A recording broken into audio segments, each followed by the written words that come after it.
میگفتی بی تو هیچم، با من بمون همیشه، نباشیم و میمیرم، گل بی گل نمیشه.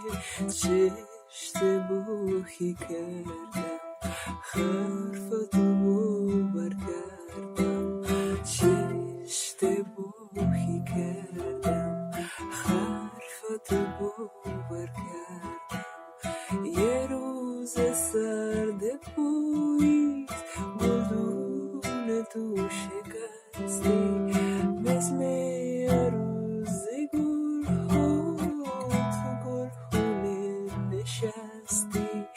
بهار میاد و باره بازم تو رو میارن، مثل گل زینتی تو گلخونه میکارن. بگو تو میدونی بهار میاد نمیشه.